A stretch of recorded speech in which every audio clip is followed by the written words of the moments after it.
পুচকির মা। হ্যাঁ বলো দিদি, তোমার বাটিটা ছিল না, আমি সেটাই নিয়ে আসছি তোমাকে দেওয়ার জন্য।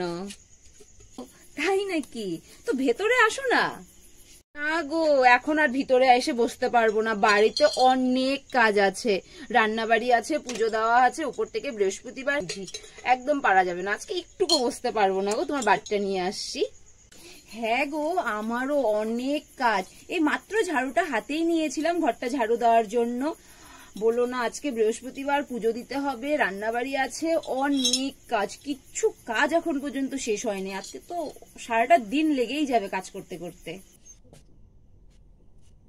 আরে কাকিমণি, তুমি বাইরে দাঁড়িয়ে কথা বলছো, ঘরে আসো না, ঘরে এসে বসো। না রে পুচকি, আজকে আর ভেতরে আসবো না, এখন যদি আমি বসি না তাহলেই আমার দেরি হয়ে যাবে, অনেক কাজ আছে। আচ্ছা ঠিক আছে, তাহলে দেরি হয়ে যাবে যখন। ঠিক আছে।